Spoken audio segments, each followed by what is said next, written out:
Muito boa noite a todos e a todas. Eu vou fazer o meu próprio protocolo, começando por duas, pelo menos, sem desmerecer nenhuma, cabeças, personalidades, figuras extraordinárias do nosso país, a quem nós já devemos muito, e certamente o Brasil precisa muito ainda, dramaticamente, nesses tempos estranhos deles. Quero cumprimentar o professor Bresser Pereira e o professor Luiz Gonzaga Beluso. É uma grande honra, quase intimidante, falar na sua presença. Eis que ambos são figuras que eu respeito, admiro e formam a minha cabeça já desde bastante tempo, contemporâneos que somos. Quero cumprimentar a força do empreendedorismo brasileiro, na figura de outro brasileiro, porque eu tenho um grande respeito, e o Brasil deve muito a ele, líder da indústria brasileira, enfim, lidera na contramão do conservadorismo uma luta para não permitir a consumação do crime que está se consumando no país, da nossa desindustrialização. Mário Bernardini, é uma alegria muito grande. Por falar em empresários, vou cumprimentar também o Fernando Bueno e o André Perfeito. Esse é uma nova geração, mas também uma cabeça bastante brilhante. Deixa eu cumprimentar o que há de melhor na minha equipe, que coordena, inclusive, este novo esforço, que é o Observatório Trabalhista, uma joia que a Fundação Getúlio Vargas de São Paulo me ofereceu e a quem eu devo muito, pelo talento, pelo brilho, pela capacidade, e além de intelectual, uma capacidade de agregar, de liderar a equipe, que é um atributo muito raro de se achar. Meu caro Nelson Marconi, é um prazer cumprimentá-lo na sua casa. É um prazer recebê-lo. E aí vou cumprimentar a minha turma, agradecendo o privilégio de estar aqui. Tá o Igor, obrigado pela gentileza e pelo privilégio do convite. Cumprimentar o Eduardo e a Paula, e neles cumprimentar todos os estudantes. E em outrora a gente tinha que fazer um feminino de estudante, que eu acho que é estudanta agora, né? Os estudantes daqui. Eu quero cumprimentar a professora Norma Casseb, chefe do Departamento de Economia da PUC, também é um privilégio a sua presença. O Eurico de Sante, que é professor da Escola de Direito da GV. Quero cumprimentar a força do sindicalismo moderno e avançado do Brasil, Antônio Neto, da nossa Central dos Sindicatos Brasileiros, meus companheiros de partido, do PDT. Eu vou cumprimentar na pessoa do Ayrton e da Gleides, e neles cumprimenta toda a militância do PDT, agradecendo. E aí, como a gente faz lá no Ceará, para começar logo o que interessa, demais autoridades civis, militares e eclesiásticas. Fica já todo mundo cumprimentado. Nós não vou fazer muito protocolo, não, inclusive esse negócio de PowerPoint, especialmente de um tempo para cá, me intimida um pouco. Mas nós resolvemos desenvolver uma ferramenta muito simples, uma ferramenta que permitisse que a população brasileira, mesmo e especialmente a população mais simples, não é, pudesse ter uma estrutura de apoio, de inteligência, simples quanto seja, portanto, nós estamos em absoluta iniciativa, temos que aperfeiçoar isso, para que a gente tente criar um método para olhar o Brasil. Se vocês bem repararem, existe uma coisa que não pode ser acidental, porque senão o tamanho da burrice é tão grande que a gente desconfia. Se vocês olharem as teses com que o governo Bolsonaro tem nos repartido, desde esses cento e poucos dias que ele está no governo, é inacreditável. Então é o seguinte, o nazismo é uma posição de esquerda. Então, de repente, aí o Brasil inteiro, indignado, uma parte, a outra, pois é, não tinha percebido e tal, e começa a discutir e tal. Isso na esteira, né, de cantar o hino nacional e repetir o slogan da campanha, ou, piormente, não é, naquela história de que menino tem que vestir cor-de-rosa e menina tem que vestir azul, ou vice-versa, não me importa, não é? Que a nossa Damares, que é campeã, hoje ela disse, não é, que nós não vamos deixar essa coisa prosperar nem na discussão, que o papel da mulher no casamento é de ser submissa. Com essa palavra, ponham aspas, e a nossa ministra da Mulher, né, no Brasil. Eu, de tanto ver esse tipo de burrice, eu começo a pensar, e agora falando muito sério, que isso é a tal guerra híbrida tropicalizada. Acho que esse é um esforço de nos distrair daquilo que realmente importa. Então, agravou-se a minha percepção, que já vem de um tempo no Brasil, e que nós precisamos tentar construir um outro ambiente onde o debate aconteça. Evidentemente que a nossa tarefa será mais difícil do que a dos outros, Porque o Paulo Guedes vai ao Congresso, na comissão, passa 7 horas e meia defendendo o indefensável, 1000 falácias, uma truculência intelectual que está vencida, mofada desde 2008, e muito superficial na questão mesmo do específico, que é a Previdência Social, da qual ele realmente não entende tanto, não é preciso que a gente considere isso nenhum desacato, né? E aí, todas as 7 horas de discussão com o cidadão viram um slogan muito fácil da gente compreender. O senhor é um tigrão para os poderosos e uma tchutchuca para os... ou vice-versa, que também não me importa, eu realmente não quero prestar atenção nisso. Então, a nossa ideia, e é isso que eu vou apresentar para vocês, é começar a tentar oferecer um ambiente, um contexto onde a gente estimule a reflexão, puxando mais a inteligência do nosso povo do que nossas justas emoções. Claro que a política sempre pede paixão, sempre pede emoção, e eu não sou propriamente uma pessoa que precisasse dizer isso, eu preciso moderar um pouco mais para, pelo menos a discussão sobre o meu temperamento não ter tanta centralidade. Essa plataforma está aberta. Aqui é um começo de conversa, é uma eleição arbitrária nossa, da nossa equipe, e ela vai ser aperfeiçoada pela crítica. Vocês, portanto, estão absolutamente, por favor, livres para dizer que nós nos omitimos em tal coisa, demos centralidade a tal coisa que talvez não mereça, e nós queremos fazer com que isso seja uma base de avaliação que trimestralmente será atualizada. Nós vamos já às conclusões, mas eu queria ser, por honestidade intelectual, não é muito sério, né? Nós não podemos julgar um governo do Brasil, numa complexa situação como essa, por 100 dias. Então, é uma obra que está em absoluto início, é absolutamente razoável que a gente não estabeleça vamos dizer, uma sentença definitiva de que o governo é esse desastre que eu estou vendo e os números parecem que me sustentam. Mas o posicionamento do governo já é possível de ser percebido. E alguns dados a matriz se oferece em branco. Porque, por exemplo, indicador de matrícula de crianças na escola. Não é razoável que se cobre uma evolução ou uma involução, não é, de 100 dias. Mesmo o número que aconteceu nesses 100 primeiros dias, também não é razoável que se atribua a causa disso a ele. Mas a forma como está reagindo, sim. Vou mostrar um dado aqui em que o Brasil explodiu os casos de dengue nesses últimos 100 dias em comparação com o mesmo período do ano passado.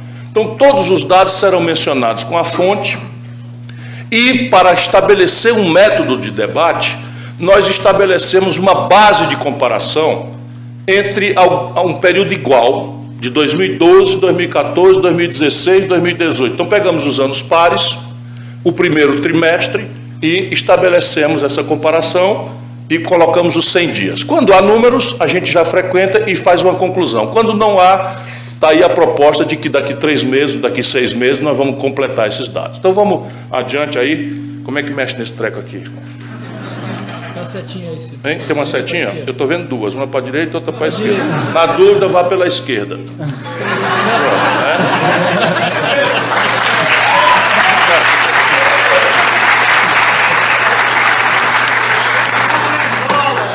Já dizia o Brizola.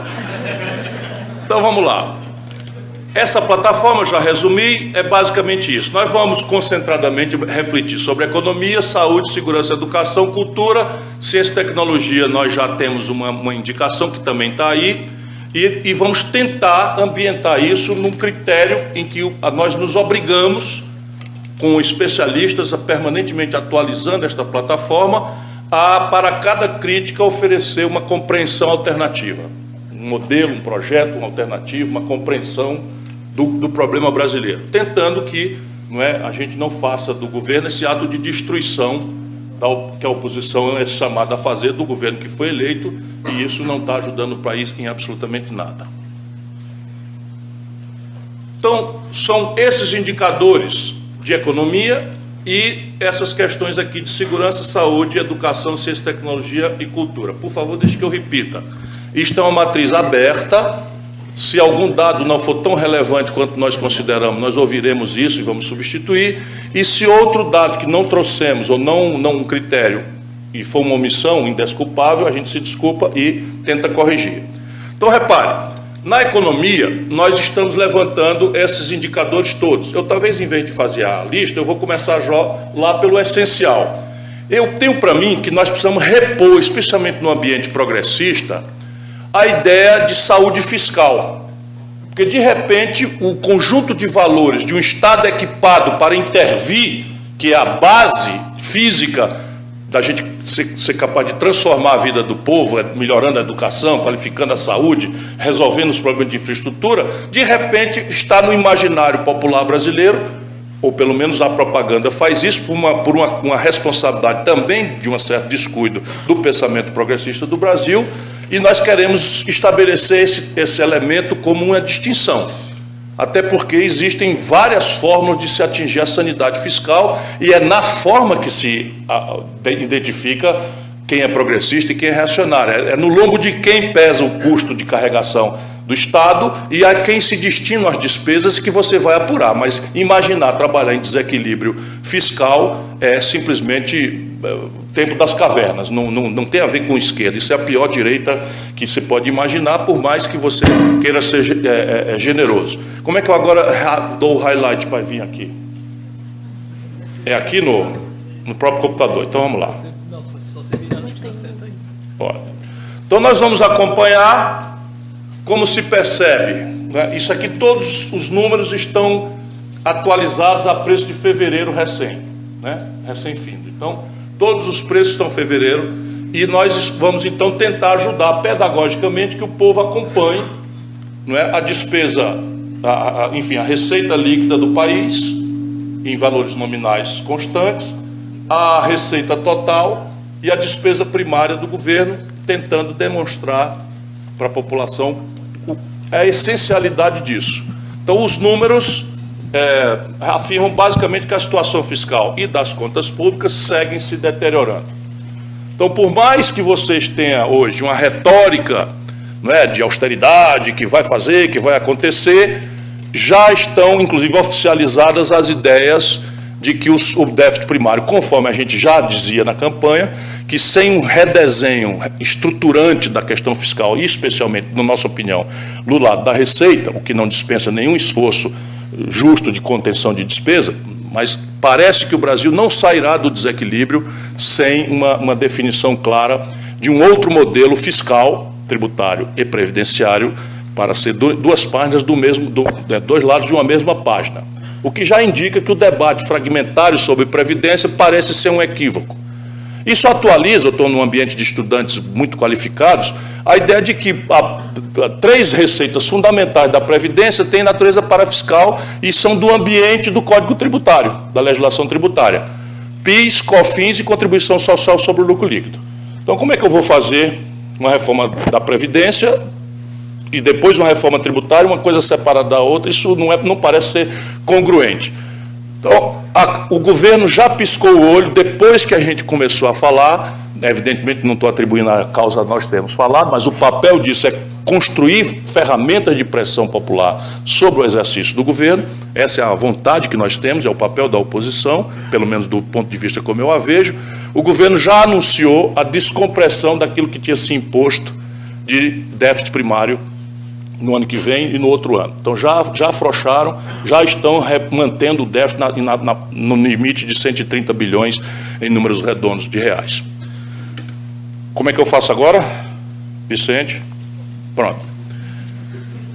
Ali estavam as receitas e aí nós queremos que a população também tenha um instrumental para avaliar as despesas do governo, que é o que importa, na prática, para, vamos dizer, aqueles que são usuários do serviço público, dependentes da Seguridade Social, ou que têm a percepção clara, por exemplo, da aguda necessidade do Brasil redesenhar o seu olhar sobre a questão da infraestrutura. Ou seja, sempre por que ângulo for, nós precisamos ajudar o povo a entender a evolução da despesa pública.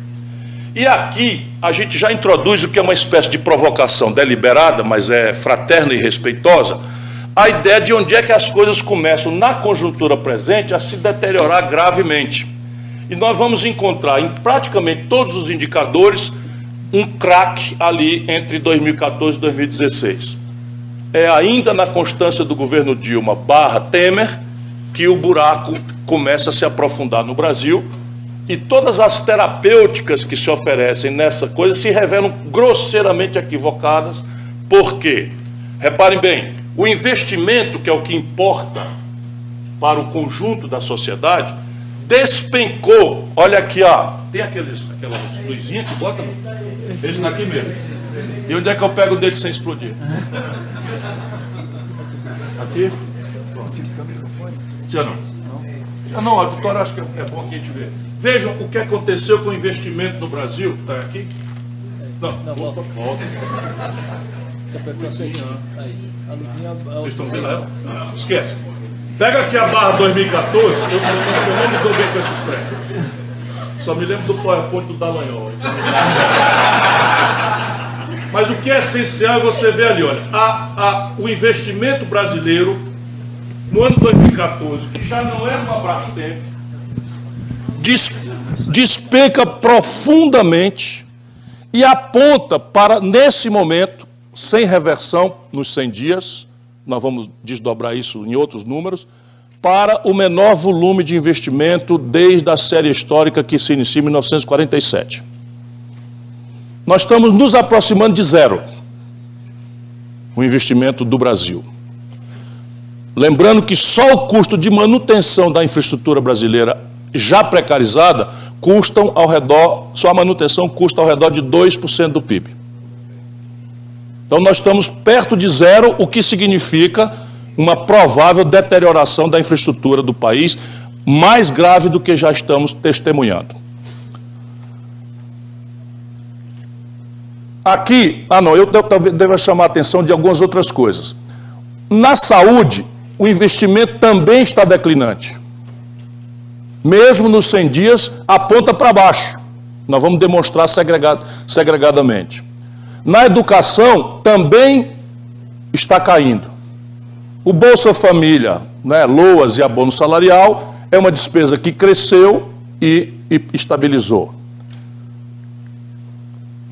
O desemprego, que é um dos assuntos populares mais dramáticos, permanece em ascensão. E o grave problema, que antecipa o que acontecerá com o desemprego amanhã, é esse número moderno aqui, que nós estamos tentando introduzir na discussão brasileira, que é a percentual e o número, em termos absolutos, de brasileiros subutilizados. Sabe como é? Se você está a pleno emprego, a tendência é você ter superutilização, porque paga-se hora extra, etc. Se você está com capacidade instalada ociosa, a tendência é férias coletivas, diminuir, então. A tendência de quando esse número de subutilizados cresce, ele está anunciando que não há reversão econômica e que é provável que o desemprego siga em alta. Essa é a conclusão dos 100 primeiros dias, porque é uma tendência. Nós não podemos, vamos dizer que ele tinha capacidade de reverter isso, mas o fato, o número que aponta, como inclusive nós antecipamos, viu, Nelson? Nós antecipamos a queda do PIB, porque nós temos fontes hoje muito pródigas de amigos, companheiros, militantes. Então, quem nos deu isso, nos deu antes de ser divulgado ontem a queda do PIB brasileiro. Bom, o desemprego entre os jovens, e isto, na nossa opinião, é a base da tragédia da violência, é a base vamos dizer, do verdadeiro caos que está acontecendo nos nossos bairros periféricos do Brasil, é um número criminoso. Como vocês veem, de novo, por esse ângulo, o desastre acontece do ano 2014 para o ano 2016. Mas aumenta no trimestre de 2018 e deixamos em branco os 100 primeiros dias, porque não há dado consolidado disso. Mas vejam bem, nós estamos destacando os jovens entre 18 e 24 anos. A tragédia é que nós estamos já com perto de 27% de desemprego nessa faixa de idade. Enquanto isso, o narcotráfico circula, oferecendo diárias de 50 a 70 reais diária para a distribuição de droga e ser a bucha de canhão para a polícia fazer de conta que está prendendo ou fazer de conta que está matando, enquanto os verdadeiros narcotraficantes estão nos jardins, em Alphaville e coisas que tal. Como nós acabamos de descobrir com o assassino da Marielle, que morava a 2 casas do presidente da República, num condomínio, claro que é coincidência. maledicente. Bom, nós vamos estabelecer também, não há muita variação possível, mas a conclusão agora, acompanhando a renda média dos brasileiros e rebatendo com a renda média de empregados do setor privado, lembrando sempre que esse é um número muito tendente a ser vulnerável às falácias pela hiperconcentração de renda no país. Por isso a gente destaca os empregados do setor primário, do setor privado, e a conclusão nesses 100 primeiros dias é que, entre os que permanecem no mercado de trabalho, a renda segue constante. Nós não temos nenhuma tendência, já que vem de trás, de melhoria na renda média do povo brasileiro. Bom, o índice de preço. Aqui nós vamos tentar explicar para o povo brasileiro o que é inflação, porque no meio do povo já há uma dúvida muito grande, uma inconfiabilidade quando os jornais, a televisão anunciam que a inflação foi 0,y. E as pessoas não estão com essa sensação. E aí a explicação é basicamente a seguinte: a alimentação no Brasil despencou no ano 2018 e agora tem um processo muito pesado e veloz de retomada de preços de alimentação. Um trabalhador de salário mínimo, de até 2 salários mínimos, gasta quase 80% da sua renda com a cesta básica e outras e afins, remédios, etc. Portanto, ele está sentindo a inflação relativa muito pior do que a média está anunciando. Porque a média vai cuidar também de bens e serviços monitorados, vai cuidar também, não é, de bens e serviços livres. Nós vamos tentar explicar isso em todos os ambientes, como é que se comporta, e mostrar, por exemplo, a consequência da política de preço da Petrobras, que o pior dos mundos é o que está aí, né? Ou você opta por uma política de preços, não é, que justifica a razão de ser de uma estatal como a Petrobras, que é custo, remuneração do imobilizado, mais uma rentabilidade em linha com seu sucesso, com seus similares, ou imagina o que eles estão praticando hoje, um ganho de oportunidade e cota o barril não a custo de produção no Brasil, mas a especulação de Roterdã no dia, que é o que está em vigor hoje. Então o Brasil tem um custo por barril de petróleo, impostos inclusive, não superior a 20 dólares. E Roterdã hoje deu, no tipo Brent, 70, fração de dólares. A Petrobras está passando o preço de Roterdã, não os seus custos, para o preço do barril aqui e também resolveu, nós estamos ampliando pesadamente a importação de derivados, chegamos no ano passado a 206 milhões de barris de importação de derivado de petróleo, uma coisa absolutamente inexplicável. Nós estamos comprando gasolina e óleo diesel em dólar do estrangeiro, dos Estados Unidos, e isso faz com que esses malucos resolvam também repassar, para além da especulação, mercado spot de Roterdã no barril de petróleo, a taxa de câmbio. Então você tem uma atualização do câmbio, que nós vamos ver também o que é que ela está acontecendo, e eles passam as duas coisas imediatamente para o barril. Não tem perigo do Bolsonaro segurar a barra com os caminhoneiros desse jeito. Mas ele fez, segurou em 5,7% de reajuste, e está aí a confusão feita. Agora inventou o Bolsa Caminhoneiro, que é um empréstimo não sei de que e tal, mas ensinou a pedagogia para nós todos, os brasileiros, que com ele o que funciona é pressão no pescoço, né? E nós vamos usar essa debilidade dele em muitos assuntos mais nobres do que o nobilíssimo assunto dos caminhoneiros. Bom, a taxa real de juros no Brasil segue sendo essa dramática imoralidade em padrão global. Nós, nos primeiros 100 dias, mantemos aí a taxa da Selic inalterada, o crédito para a pessoa jurídica, não é, caindo. Nós vamos ver uma coisa absolutamente única, que me assustou, professor, um dado que nós levantamos, e o crédito da pessoa física. Ali está em percentual, e aqui nós destacamos para a classe média, para poder, e classe média e quem usa, não é, às vezes por necessidade de giro e tal, cartão de crédito. Veja a aberração que é a taxa de juros do cartão de crédito aqui em valores nominais. Eu estou vendo. Bom, nós estamos tentando popularizar, onde eu ando, com os estudantes, etc., não é? A ideia de que nós precisamos fazer do assunto taxa de câmbio um assunto popular. Porque nós sabemos, esse ambiente aqui sabe melhor do que os outros, de que a taxa de câmbio é um preço central da economia que mexe praticamente de forma imediata ou imediata com todos os outros preços. Seja por uma vinculação instantânea, importa diesel, câmbio, mudou a passagem de ônibus, não tem conversa. Ou uma questão mais remota, um non-tradable como uma consulta de dentista. Então é um non-tradable, o dentista não importa, não tem competição não pode, não sei. Mas os insumos do dentista, os pozinhos, a ferramentaria, as agulhas, tudo importado. Resultado da tendência do dentista é estabelecer também dolarizada a sua consulta. E assim acaba a tendência, a economia toda, procurar o câmbio. E aí vejam o que está acontecendo a despeito da propaganda e da retórica. A taxa de câmbio, para os 100 dias, está se aproximando, acima um pouco, inclusive, daquele momento crítico do ano 2016 do impeachment. Então, aparentemente, se isto for uma variável de expectativa, parece, e o prefeito pode dizer melhor do que eu, que o mercado, ao contrário do que fala, está vendo alguma coisa inconfiável no horizonte próximo do Brasil e estabelece uma precificação no câmbio. Isto, em tese, deveria nos ajudar para ter um câmbio mais realista e não continuar a perversa, criminosa desindustrialização do país. Mas, enquanto isso não acontece, porque isso não acontecerá sozinho, nós estamos erodindo a balança comercial do Brasil, desmontando mercados de commodities brasileiros por conversa louca, por declarações à toa, por conversa estúpida. Como nós, não sei se nós já trouxemos o dado, mas a balança comercial de março foi a pior desde 2012.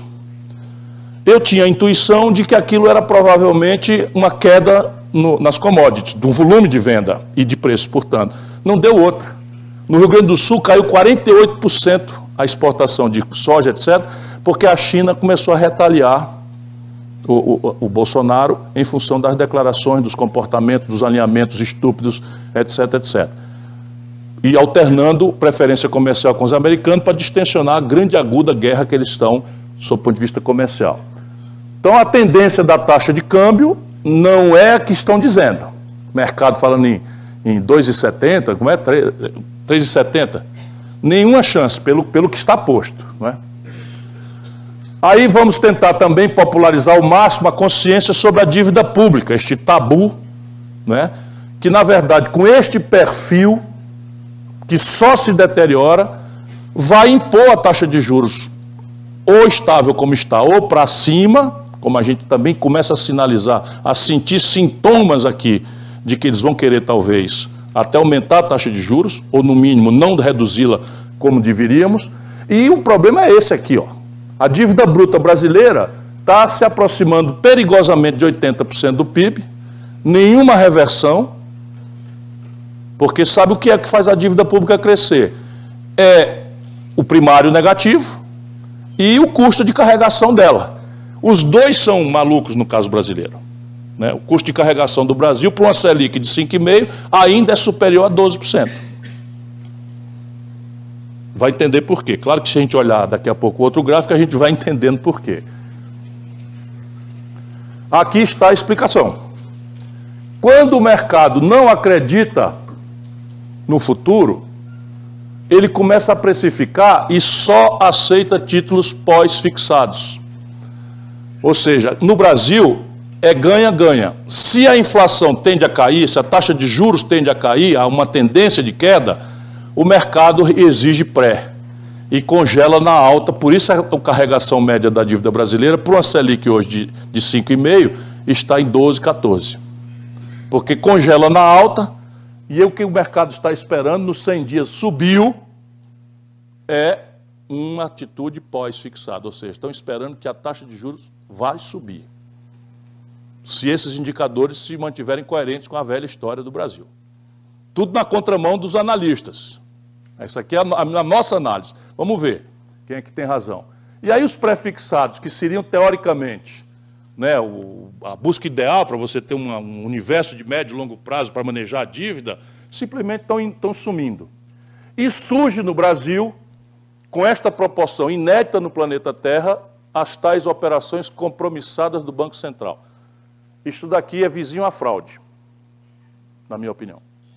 Porque operação compromissada existe em todo canto para ajudar a liquidez de curto prazo no setor financeiro. Isso não é o que está acontecendo no Brasil. Estão utilizando esta ferramenta que existe no mercado e que não passa de 1,5%, 2% da proporção da dívida no mundo, para já chegar a dívida a 26% e subindo. E a característica aqui, quando nós começamos a descobrir isso, com a ajuda do Instituto Fiscal Independente do Senado, é que ela tende a vencer metade dela, portanto, 12,5% da dívida bruta, vence em 4 dias. Não há nenhum padrão fiscal capaz de honrar esse fluxo. Nenhum padrão fiscal, nada que você imagine, a mais selvagem das reformas previdenciárias que você imaginar, nem remotamente tem como fazer frente a esse fenômeno absolutamente peculiar do Brasil.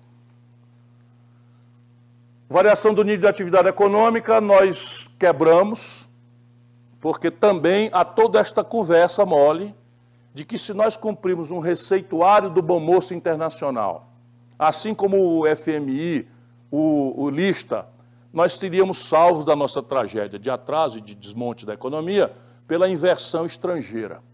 Isso nunca aconteceu na história da humanidade. Não há precedente de nenhum país do mundo que tenha sustentado o seu desenvolvimento, evidentemente que ciclicamente tem uma relevância proporcionalmente mais ou menos importante, mas nunca houve na história da humanidade nenhum país que sustente o seu desenvolvimento baseado na poupança dos outros. Ou seja, o capital que produz desenvolvimento sustentado é aquele que se consegue construir em casa. E, ao contrário do mito neoliberal, a formação bruta de capital de um país é consequência de arranjos institucionais, antes de mais nada, que a política faz ou deixa de fazer. A rigor, trata-se de como você desenha o seu sistema tributário, seu mercado de capitais, seu sistema previdenciário e outras coisas, não é, que o mundo, em linha com o mundo. E nós temos uma tarefa enorme em todos esses elementos da agenda do Brasil. Nem sequer concepção nós temos ainda. Mas o fato é que nós estamos, não é, com a capacidade instalada do Brasil, mais ou menos com 30% de capacidade instalada ociosos. Então, por que a Ford, depois de incentivo fiscal, daquilo outro, reforma trabalhista, o diabo, toda a agenda do Bom Moço Internacional, resolve fechar aqui no ABC? Eu mergulhei no caso para praticar essa percepção. Faz 6 anos que a Ford trabalha com 30% de capacidade instalada ociosa. Isso significa que o retorno, a taxa de retorno, foi para o espaço, ela está em prejuízo, aguardando essas eternas promessas mentirosas que estão vinculadas a elementos. Não, vai ser o teto de gastos, agora vamos criar não sei quantos empregos. Tudo acontece e o efeito é nulo. Nulo, porque nós temos uma capacidade instalada ociosa, não é, absolutamente grande. E estamos vendo isso em todos os setores da economia. Eu tenho números que eu não trouxe para cá, mas nos últimos 3 anos, o Brasil fechou 13 mil indústrias, da Dilma para cá. O Brasil fechou 220 mil postos de comércio no mesmo período. Isso é devastador, né? E a gente fica obrigado a um debate aí de coxinha e petralha, quer dizer, de petralha e agora bolsomínio, irracional, né? A gente não consegue trazer o debate, e é isso que nós vamos tentar fazer, para a gente olhar essas coisas com um pouco mais de lucidez, de inteligência e menos preconceito e paixão. Veja a variação do PIB. De novo, isso aqui não existe nem na Grande Depressão de 29, referida nos livros como a mais aguda crise do capitalismo mundial. Não caiu o que nós caímos em apenas um período, nesse momento, que é a transição 2015-2016, Dilma-Temer. E aí, em cima dessa brutal queda, você teve o ano passado, no primeiro trimestre, uma discreta recuperação, que é como? Desceu 12 degraus na escada, subiu 1 de volta. Então, o nível de atividade é o equivalente a 2011. Mas agora, e esse é o dado que nós conseguimos antes de ser divulgado, o PIB brasileiro está em queda. Caiu em fevereiro 0,73%. Ou seja, toda a ideia de que o país ia crescer 2,5%, que tal, com todo respeito, mercado, anuncia, tudo não teve o menor fundamento, nem terá. O Brasil não tem nenhuma chance de crescer e os indicadores estão sendo dados já. Não adianta imaginar que isso aqui é questão só de confiança. Não é questão de confiança. Você tem o consumo das famílias, como nós vamos ver na frente, colapsado. Em fevereiro, professor Bresser, o consumo das famílias no Brasil caiu 5,2%. No PIB brasileiro, 60% do crescimento do PIB brasileiro, quando ele cresce qualquer coisa, é puxado pelo consumo das famílias. Se o consumo das famílias está despencando, de onde é que eu vou vir? Do investimento? O investimento público já demonstrado está indo para o zero. E o investimento privado não vai acontecer pelo colapso do endividamento do setor privado e porque nós estamos com a economia com capacidade instalada ociosa. Então, de onde é que vai vir o crescimento? Raciocinemos, né? Adiante. Bom, aqui já falei, me adiantei um pouco, 28% de capacidade instalada ociosos. Número de pessoas físicas inadimplentes em ascensão. Na campanha, nós falamos em 63 milhões. Mais 1.400.000 brasileiros, nos últimos 90 dias, passaram a inadimplência. Então, nós estamos com 64 milhões de famílias endividadas com o nome sujo no SPC e no Serasa. Nós vamos introduzir também, para que o pequeno e médio empresário compreendam que ele não está sendo culpado de uma malversação ou de uma incapacidade de empreender, que é um fenômeno da economia brasileira, a explosão de inadimplência das micro e pequenas empresas, antevéspera da quebra. Vejam, nos 100 dias aumentou, inclusive, de forma muito acelerada a inadimplência das pequenas empresas no Brasil, sempre lembrando que nós temos a fonte ali indicada, Serasa, Experian é a fonte desse dado. O endividamento das famílias. Hoje, o endividamento das famílias em relação à renda também está um padrão acima do que é razoável, aproxima-se dos 50%. E o comprometimento do orçamento familiar, vamos lembrar que as pessoas no Brasil, até 5 salários mínimos, né, são 80%. Então, você tem 20% da renda, um pouquinho, enfim, comprometido com o serviço da dívida das famílias no Brasil, nesse momento. O volume de crédito do sistema financeiro. Isso aqui, quando eu vi, eu me arrepiei. Pela primeira vez, eu ouço falar de um país em que o crédito pessoa física passa o crédito pessoa jurídica em volume. E com uma tendência da boca se agravar, ou seja, o pontilhado é o crédito da pessoa física. E o cruzamento é ali no tal ano 2016, de novo. O cruzamento. Então, repare, o crédito de pessoa física, por regra, é um crédito ao consumo. E o crédito de pessoa física, por regra, é um crédito ao investimento. Não, pessoa jurídica. Sim, eu disse o contrário. Então, o crédito de pessoa física é tendente ao consumo e o crédito de pessoa jurídica é tendente ao investimento. Então, veja a tragédia do Brasil e está piorando nos 100 dias. Fonte, Banco Central. O spread médio nas operações de crédito no Brasil, não é? Pessoas jurídicas, continua, não é? Como o segundo maior spread do mundo. Nós, nesse momento, perdemos o lugar, quer dizer, perdemos a vizinhança da Turquia, só temos Madagascar na frente do Brasil. Eu vou entender o que é que houve em Madagascar, não é? Para tentar explicar por que eles estão com a taxa de juros maior do que o Brasil, me tirando o argumento que nós temos a maior taxa de juros do mundo. Olha aqui, professor. As exportações versus importações do Brasil. Então, o pior março, esse já agora, pior março para a exportação e para o saldo de balanço comercial desde 2017, que é a sequência da tragédia. E nós mergulhamos na causa, corresponde àquilo que eu já falei. Despencou o volume de exportação de commodities brasileiros, nenhuma razão econômica. Imprudências de relações internacionais, retórica imbecil, o canalha do 01 falando, o canalha do 02 falando, e o Brasil perdendo mercados de proteína halal, de soja, de coisas. 01 e 02 são os filhos deslumbrados do alucinado que nos preside.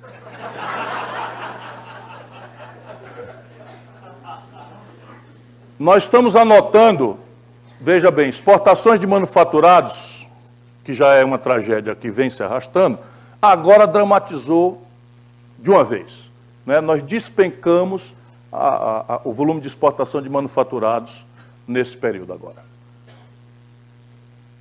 É bom lembrar que manufaturado é o que agrega valor, paga melhores salários, não é? Paga melhores impostos, etc. A participação dos produtos de exportação entre primários e manufaturados. Aí está 60% quase, ou 55% da nossa exportação são produtos primários, sofrendo esse estresse de mau comportamento na relação exterior, e algo ao redor de 38, 36 de manufaturados. Aumenta a diferença na exportação de manufaturados e produtos primários nos 100 dias. Transações correntes. Professor, acho que sem manipular a política, sem lucidez, estamos indo por uma tendência de déficit de transações correntes, que bem administrado pode ser um fator útil, mas desconecto pode ser um fator mais de pressão na taxa de câmbio, né? Então, reservas internacionais, é bom a gente sempre lembrar, o Brasil tem essa espécie de caderneta de poupança em dólar, sofreram um discreto aumento nos 100 dias, né? Nós temos aí algo ao redor de 308 bilhões de dólares, 386 bilhões de dólares nas reservas internacionais. Aqui você poderia abrir um debate sobre se esse nível é razoável, porque tem uma questão aí. O Brasil, para fazer essas reservas dessa altura, emite títulos que, por média, custaram 14% na época de construção dessas reservas, e aplica as reservas a negativo, praticamente, ou zero, dada o momento da taxa de juros internacional, e essa é uma janela de oportunidade que nós vamos perder. Enfim, aqui nós então concluímos trazendo imediatamente para a agenda popular com um critério muito raso. Se o governo foi eleito dando retoricamente prioridade à segurança, é justo que a sociedade avalie que tradução prática ele está dando a essa prioridade retórica. E a melhor tradução prática para ajudar o povo a entender é a execução do orçamento. É evidente que a qualidade dessa execução deverá ser a segunda pergunta. Mas a primeira grande pergunta é: qual é a prioridade do governo? Me dê o orçamento que ele está gastando e a gente vai dizer onde é que ele está gastando, se é prioritário ou não. Vamos lá. O menor volume desde a série considerada em 2012. Então, o executado nos 100 dias do governo Bolsonaro, no assunto segurança pública, a fonte é a consultoria do Senado Federal da República, de novo, o Instituto Fiscal Independente, que tem acesso imediato e contemporâneo a todos os dados. Então, é o menor volume executado, e a comparação aqui é trimestre com trimestre, não tem nenhuma falácia no dado. Primeiro trimestre de 2012, 14, 16, 18, 2019. E aí nós vamos trazer para o debate isso aqui que nos 100 dias ainda não é razoável a gente estabelecer estatística, mas ela vai virar um acompanhamento nosso, né? Mortes violentas intencionais em número de pessoas, homicídios vítimas do sexo feminino, é uma tendência que nós estamos anotando, depois de estudar tudo isso, os crimes violentos contra as mulheres estão crescendo. Tanto o homicídio puro e simples, quanto o feminicídio, que tem as características que tem. Estupros no Brasil foram registrados 61.032 estupros em 12 meses de 2018. Todos os especialistas me dizem que esse número está muito fortemente subnotificado, porque as mulheres se envergonham, por regra, são maltratadas nas delegacias, às vezes são até insinuadas que são culpadas de terem sido vítimas pela maquiagem que usaram, pela roupa que usaram, etc. Mas veja a barbárie no nosso país. 61 mil estupros aconteceram. E a taxa de estupro está crescendo por 100 mil habitantes, o que é um sinal de barbárie e de absoluta incapacidade do Estado Nacional Brasileiro, né, de enfrentar esse problema. Saúde. O menor orçamento só ganhando da execução orçamentária do primeiro trimestre de 2012. Você tem, comparado com o primeiro trimestre de 2018, 2016, 2014, uma queda consistente. No trimestre, só se compara com a depressão de 2012, nesse assunto, execução orçamentária com saúde. E aí nós vamos acompanhar estes indicadores. Eu tenho procurado chamar a atenção, porque é útil, e esse é o papel de uma oposição, que está acontecendo um surto de sarampo poderoso da Amazônia brasileira. Isto já foi suficiente para a gente perder o certificado que o Brasil tinha, internacional, de área imune a sarampo. Mas, se não for contido, e nós estamos acompanhando, não está sendo feito o esforço de imunização, do cinturão sanitário necessário, esse surto vai se alastrar por Centro-Oeste logo mais e chegará ao Sudeste ainda este ano. Todos os especialistas anunciam isso, eu estou tentando, a nossa imprensa não presta atenção, não ajuda, porque se sai uma pressão dessa, a gente pode ajudar muita criança a não morrer, né? Porque isso aqui é vacina. A vacina existe, nós estamos lá com 6% do que era necessário para fazer a contenção do surto. Um fato óbvio que a gente tinha que saber que ia acontecer é que nos 100 dias do Bolsonaro, 2 milhões de brasileiros abandonaram planos de saúde e vieram estressar o SUS. Consequência de inadimplência, de queda de renda, etc, etc, etc. Nós tínhamos 208 milhões de brasileiros como usuários do SUS e o número nos 100 dias já é de 210 milhões de brasileiros. Portanto, quase 2 milhões de brasileiros, porque não conseguiram continuar pagando o plano de saúde, vieram para o SUS, enquanto o orçamento executado cai muito. Então, você tem aí o nível de exasperação popular no assunto de saúde pública bem explicado. Bom, vamos acompanhar todos esses dados, taxa de natalidade, etc. Não é hora ainda de cobrar nada, porque não é justo, né? Imunizações, nós estamos acompanhando esse caso.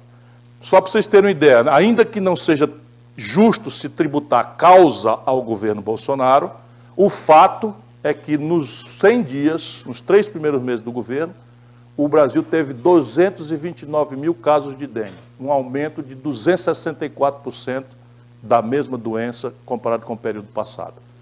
Volto a dizer por responsabilidade intelectual, não se pode dizer que a culpa é dele, do governo dele, mas não há nenhuma correspondência no executado do orçamento que compreenda o perfil epidemiológico do país e que reaja nas devidas velocidades e prioridades no assunto. Perdemos, né, como eu disse, o certificado de país livre de sarampo. Isso já também é proeza dele.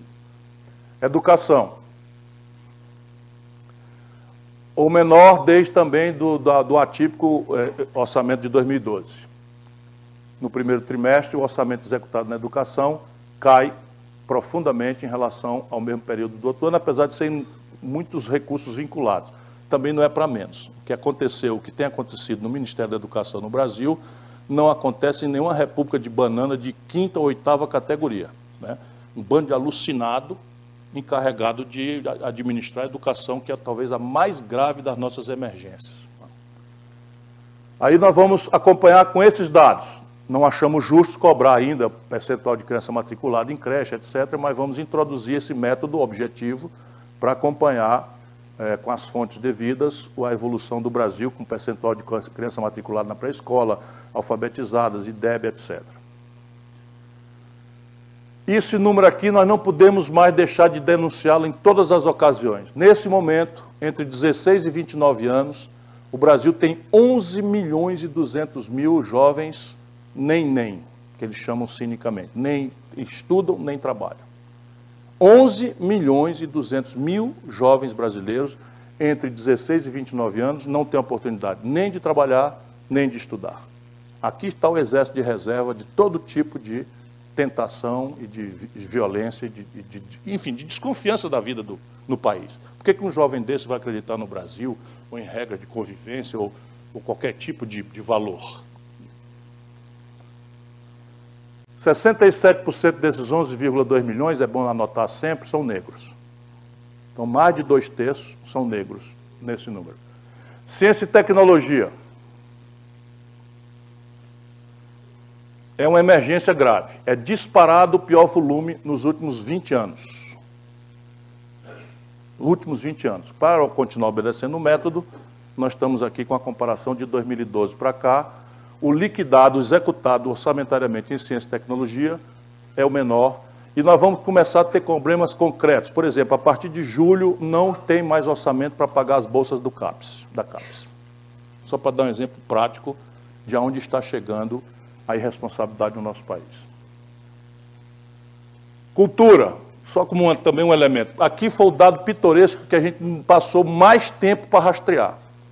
Porque eles extinguiram o Ministério da Cultura, levaram o nome para o Ministério da Cidadania, criado lá, mas o orçamento foi picado em diversos lugares. E para a gente não ter falácia, nós saímos pegando esses pedaços Ancine, não sei o que e tal, para juntar e ver o que aconteceu. Dá no mesmo padrão. É o menor volume executado no mesmo período da história. Em cultura, ciência, tecnologia, educação, saúde e segurança são os indicadores, vamos dizer, amostrais que nós temos. Então, a nossa conclusão é de que o governo é ruim e descamba para o péssimo. Mas eu não concluiria, e eu acho que aqui acaba, sem aí o merchandising do meu partido.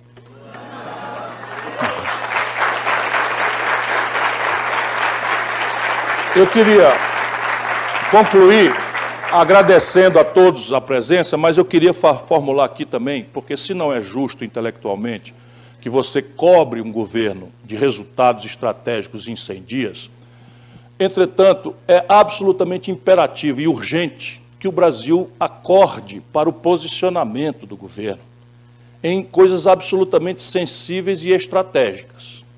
Por exemplo, a posição do Brasil na política exterior. Nossa amizade pan-americana provavelmente é um fato definitivo do nosso estar, né, nas Américas, da nossa formação judaico-cristã. Não estou propondo nada diferente dessa compreensão. Porém, os gestos do Bolsonaro em relação à América do Norte levantam em mim não só uma indignação muito alta, mas uma suspeita de entender qual é a causa. Vejam bem, entregamos o direito dos norte-americanos virem ao Brasil sem visto, rompendo 150 anos de tradição que o Brasil exige reciprocidade. Todos nós vamos para a Europa e não precisamos de visto. Portanto, não é que o Brasil seja maior ou menor, mais grave ou menos grave, um emissor de imigrantes ilegais. A Europa não nos pede visto. E os americanos receberam sem reciprocidade. Nós entregamos uma cota de importação de 750 mil toneladas de trigo para os norte-americanos, que subsidiam o trigo, sem nenhuma contrapartida. Isto vai destruir a triticultura do sul do Brasil, sem nenhuma contrapartida. Nós entregamos a base de Alcântara com interdição escrita de que em determinados lugares, a pretexto de proteção de propriedade intelectual, brasileiros não podem acessar, a não ser autorizados por autoridades americanas. Nenhuma razão há para isso, nenhuma reciprocidade para isso. O Brasil aceitou o papel de big stick, ou seja, de porrete na mão dos americanos, violentando uma tradição que vem do Barão do Rio Branco, em que nós proscrevemos a intervenção estrangeira em assuntos domésticos de outros países, advogamos a solução pacífica dos conflitos e a autodeterminação dos povos, e estamos fazendo isso com um vizinho, o que destrói a confiança já muito frágil da vizinhança brasileira inteira no Brasil. Nossos vizinhos da América do Sul têm uma grave desconfiança da vocação imperial do Brasil. Na medida em que nós executamos sem nenhuma contrapartida ou explicação, porque eu não vou acreditar que o Bolsonaro ama a democracia. Porque se for assim, a gente tem que fazer uma coisinha ali no Haiti, tem que fazer outra coisa acolá em vários países da África. Evidentemente que não é uma coisa estranha e fizemos sem nenhuma contrapartida. Mais grave, porque é transcendental o impacto disso. O Trump surpreendeu o Bolsonaro na conversa e pediu que o Bolsonaro aceitasse levar o Brasil ao OCDE, organização para a qual o Brasil nunca quis ir, porque não temos nada a ganhar no estágio em que nós estamos, mas ainda considerando isto, pede que ele abra mão do status de país em desenvolvimento na OMC, onde se dão os acordos comerciais. E o status de país em desenvolvimento nos deixa um resto de margem para uma política industrial de comércio exterior, para uma política de compras governamentais, para uma política até de quebra de patentes em certas circunstâncias específicas previstas nos estatutos da OMC. A China não abre mão desse status de país em desenvolvimento, sendo 12 vezes o produto industrial do Brasil. Em nome de que o senhor Bolsonaro aceitou? Consultando quem? Perguntando a quem? A qual especialista? Ao 01, provavelmente. Que, a propósito, quase voa na braguilha do Trump, na reunião, né? Eu estou brincando aqui, mas isso é muito grave. O posicionamento do Brasil descuidado, porque o Lula visitou Israel e a Palestina. O Brasil sempre foi visto como um país que estava se esforçando para ajudar nessa praticamente insolúvel e intrincada questão árabe-israelita, especialmente na questão da Palestina, território, o Brasil tem uma longa acumulação de habilidade, de esforço, de diálogo, nos aforamentos internacionais, etc. Joga-se tudo na lata do lixo, oferecendo, sem consultar ninguém, a mudança da Embaixada do Brasil de Tel Aviv para Jerusalém, visitando coisa que nem o Trump fez. Aquilo que para os palestinos é território ocupado, junto com a autoridade política, nem o Trump fez, nenhum chefe de Estado fez. Essas coisas, elas não são muito populares no Brasil, mas isso explica, por exemplo, a queda dos nossos mercados de commodities. E não é propriamente por essas razões que eu estou denunciando. Mas essas razões são muito pragmáticas para a gente ver, e eu estou perguntando a quem interessa, que tipo de estratégia é essa? Onde é que está o lugar que a gente possa refletir, discordar, concordar, entender as razões? E isso o Brasil, o povo, vocês mais jovens, vão pagar muito caro. Por exemplo, essa atitude gerou uma contradição com o Hamas, que tem uma fração que considera que a violência é a única linguagem para opor as contradições políticas contra a causa palestina. E o Brasil estava imune, como o território do planeta Terra, ao flagelo do terrorismo. Agora, nós estamos dentro. Na medida em que você entrega a faculdade de lançar satélite, portanto, estabelecer uma base de foguete americana na América do Sul, evidentemente que quem tem os americanos como potencial inimigo vão acessar suas baterias, os seus mísseis intercontinentais, para todos os lugares de onde pode vir um míssil americano. Não creio que isso seja paranoia, não. Isso é uma obviedade. Então, essas coisas o Brasil não pode mais deixar que esteja acontecendo com tal leviandade. E é por isso que eu, enfim, mais uma vez agradeço a atenção de todos e vou andar por aí tentando ajudar o nosso povo a entender o que está acontecendo. Muito obrigado por sua atenção.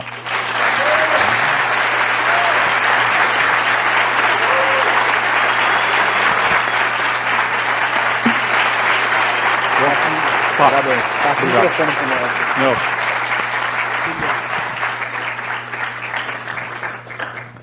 Bom, sou suspeito para falar, mas foi brilhante. O trabalho que ele fez assim. Mas quem é o grande orador aqui é Vossa Excelência. Está proibido falar o Vossa Excelência. É verdade, é verdade, é verdade. Está proibido, está proibido, é verdade, está proibido. Bom, a gente vai começar agora uma sessão de perguntas, tá? Escritas. O pessoal está recolhendo aqui os papéis. E aí, onde eles estão? Aí. Então, acho que era bom passar aqui para mim, para a gente poder... Tá, obrigado. Bom. Sim, pode pegar. Então, primeira pergunta aqui, que é uma coisa que acho que você não falou, mas é porque vinha aparecer agora mesmo, Cira. Qual é a qualidade da reforma da Previdência apresentada por Paulo Guedes? Qual a alternativa? A reforma que foi proposta é muito ruim e ela é uma coisa que nem... Eu acho que não tem 20 brasileiros que conhecem. Digo a vocês, sabe por quê? Porque tem 66 páginas. E eles aproveitaram o pseudo-consenso de elite de que nós precisamos fazer a reforma da Previdência e meteram ali um monte de pegadinha. Por exemplo, nesse momento em que os tribunais estão vexaminosamente invadindo as franquias, né, da liberdade de imprensa, estabelecendo inquérito, a procuradoria, enfim, um estado mais ou menos de baderna, de anarquia institucional que o país está vivendo, eles meteram lá uma norma que retira da Constituição a idade máxima de permanência de ministros nos tribunais superiores e traz a exigência para a legislação complementar, cujo quórum, ao invés de ser 3/5, é apenas a metade mais um da legislação complementar. Em tese, o Bolsonaro, se passar esse pedacinho chamado de reforma da Previdência, não tem nada a ver, faria igual o Chaves e o Maduro, nomeando a maioria do Supremo Tribunal Federal. Ele tiraria 6 ministros durante os 4 anos dele e nomearia 6 ministros do Supremo Tribunal Federal. Evidentemente que isso não tem nada a ver com reforma tributária e está só eloquentemente dizendo como são 60 com reforma previdenciária. Mas tem mais coisas, né? Tem aberrações, porque isso é um assunto muito intrincado. Se você faz aberto a conversar, a discutir, a chamar especialistas, a mediar, antecipar os conflitos, etc., ainda é serviço pesado. Eles não fizeram nada disso. Então, é muito ruim. E aí, qual é a ideia? O Brasil não deve fazer uma reforma da Previdência, como eles querem entupir aí? Não. Nós, do PDT, diferente de certos partidos, né, do nosso campo, mas que parece que não tiveram 16 anos no governo, nós achamos que existe sim a necessidade de discutir uma Previdência Social nova para o Brasil. E tentamos argumentar por quê. E é o que eu vou fazer aqui para dizer por que eu sou contra essa reforma e o que eu penso propor. Já fiz, aliás, nós já fizemos na campanha uma proposta de reforma. O Brasil precisa, porque nós somos um de 3 últimos países da América Latina e, portanto, do mundo, que tem um regime de repartição puro. Regime de repartição só tem a Venezuela, a Argentina e nós. Nesse assunto não parecem ser boas companhias, né? A Venezuela e a Argentina, quebradinhos da Silva que estão, não é? Por que não funciona o regime de repartição? Porque o regime de repartição, ele foi criado quando havia uma realidade de demografias jovens e de alta formalidade no mercado de trabalho. Então, nos anos 70, o Brasil tinha 7 trabalhadores em números redondos ocupados, financiando com um pedacinho do salário a aposentadoria de um brasileiro que não passava de 60 anos de idade na sua expectativa de vida. Hoje, pela brutal informalidade, pelo desemprego, mas também por fenômenos globais, mecanização, automação, robótica, não é? Trabalho em casa, uma série de novidades, e por um brutalíssimo envelhecimento, eu vou chamar a atenção aqui dos amigos, é uma coisa que a gente estudando, vai encontrando números assim, que tem que duplo cheque, porque parece que, enfim. O fato é que o Brasil hoje, neste tema, Previdência e Repartição, temos 1,5 trabalhadores ocupados para financiar uma aposentadoria com 73 anos de expectativa de vida. Essa conta não fecha. Como isso não aconteceu do dia para a noite, vem acontecendo, o político brasileiro, por média, não encara a discussão, porque não é trivial. E aí nós fomos fazendo puxadinho, remendo, band-aid, curativo, né? Fomos puxando. De maneira que hoje a Previdência Social brasileira tem uma bacia de ferramentas de cofinanciamento que permitem que uma discussão desse nível de centralidade comece com a seguinte contradição. Governo Bolsonaro, ministro Paulo Guedes, depoimento oficial. A Previdência Social brasileira tem um déficit de 280 bilhões de reais por ano. Se não consertar, vai engolir o Brasil. E aí os funcionários, os auditores fiscais da Receita, da Previdência, mais o pessoal maravilhoso da Auditoria Cidadã da Dívida, a Fatorelli, e mais uma porção de gente boa, senta na discussão, sem conversar um com o outro, e diz assim, o déficit da Previdência é mentira, não existe déficit na Previdência. Como é que uma sociedade pode ajuizar um problema desta magnitude para hoje e para o futuro, dessa transcendental importância, assim? O mundo oficial diz que tem um déficit de 280 bilhões de reais por ano. E muita gente boa da oposição diz, não é verdade, é mentira, não tem déficit da Previdência. Então, nós resolvemos mergulhar no assunto e tivemos a seguinte atitude. Vamos acreditar que os dois estão falando a verdade. Porque supor que o ministro está fazendo, está mentindo, e que essa melhor gente do Brasil está mentindo, não, os dois estão falando a verdade, e aí nós vamos nos socorrer da falácia, né, como resposta equivocada ao problema. E é a falácia. Então, repare, quando nós criamos a cesta de ferramentas para financiar a Previdência ao longo do tempo, nós batemos esse resultado do que se arrecada com o que se pagou da Previdência no ano 2018, dá um déficit de 50 bilhões de reais. Se eu lembrar que a Dilma fez 84 bilhões de reais de renúncia fiscal, que veio a se somar mais 300 bilhões de renúncia fiscal, que já existia por ano, eu chego no argumento Fatorelli de que não tem déficit. Se eu acabar com a renúncia fiscal, uma parte, e eu usar toda a receita da Previdência para bater a Previdência, ela ainda não tem déficit. tem de 50, mais os 50 poderiam ser alcançados pelo corte da renúncia fiscal. Outra falácia, pela cobrança dos grandes devedores que não recolheram. Este é um argumento que existe aí R$1 trilhão em termos nominais, a valores presentes, de valores a serem executados, mas, infelizmente, boa parte deles, a gente chamaria lá no Ceará, que foi amarrado no rabo de um veado e deram um tiro. E, assustado, o veado pulou na mata e foi-se embora. Não é? Então, esse negócio sumiu, não existe. Por exemplo, a dívida da Varig, a dívida da Transbrasil, a dívida da VASP. Então, são grandes dívidas que não vão mais ser liquidadas, porque não tem mais ativo, a dívida da Refesa. Mas, abaixo desses volumes, tem.